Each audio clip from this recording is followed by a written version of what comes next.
J'adore ce PC pour une seule et bonne raison. Regardez, j'appuie ici sur un petit bouton et hop, il y a un moteur qui va permettre à ce PC de passer de 14 pouces à 16,7 pouces et il grandit dans le sens de la verticale, ce qui lui donne du coup un air assez particulier, on va pas se mentir, mais en fait ça cache pas mal de fonctionnalités, je vais vous montrer. Alors attention, on est sur un PC très haut de gamme avec un Intel Core Ultra 7 à l'intérieur, 32 Go de RAM, compatible Microsoft Copilot, donc avec toutes les fonctions IA de Microsoft, compatible aussi Wi-Fi 7, et ce PC il va sortir normalement dans le premier trimestre de 2025 pour un prix, attention, de $3500 aux États-Unis. Et évidemment, vous vous en doutez, je peux aussi afficher tout simplement deux fenêtres différentes, une en haut, une en bas, et donc par exemple si je mets l'onglet ici en bas, hop, peut-être que je peux juste faire comme ça, ici si je réduis, voilà, j'ai mon petit Word en haut, mon petit Microsoft Edge en bas et je peux travailler sur les deux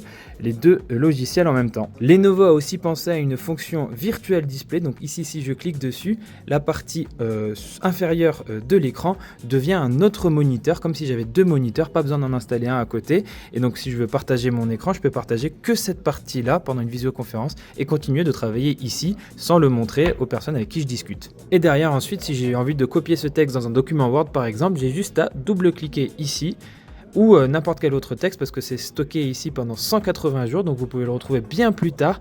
Là, hop, un autre texte, je le colle à la suite, ça s'est affiché là. Donc voilà, vous pouvez aller retrouver des images, du texte, tout ce que vous voulez, et même si ça date d'il y a longtemps, et vous les mettez après dans vos documents sans avoir besoin d'aller à retrouver le document original. La deuxième fonction, elle s'appelle Smart Copy, et là c'est très simple, dès que vous copiez un texte ou une image, en fait elle va s'afficher dans cet espace. Là par exemple, j'ai sélectionné ce texte, je vais appuyer sur Copy, et il apparaît ici immédiatement.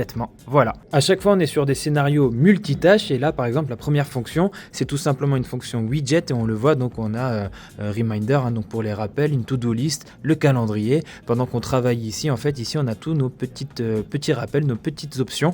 C'est toujours pratique. Mais comme je vous le disais, du coup, il y a des usages pensés pour ce format d'écran à la verticale et tout va passer par ce petit bouton là dédié. Si j'appuie là, on voit qu'il y a un espace en fait qui s'affiche en dessous. L'espace, il peut prendre soit seulement 25% de l'écran, soit carrément 50% de l'écran. Et en fait ici on a plusieurs fonctionnalités intéressantes. Pour ceux qui se rappellent, ce PC de Lenovo il avait déjà marqué les esprits en 2023. On a ici affaire au ThinkBook Plus Gen 6 de Lenovo, mais en 2023 c'était tout simplement un prototype, alors que maintenant en 2025, à peu près 2 ans plus tard, et ben, ce PC il est quasiment prêt à la commercialisation.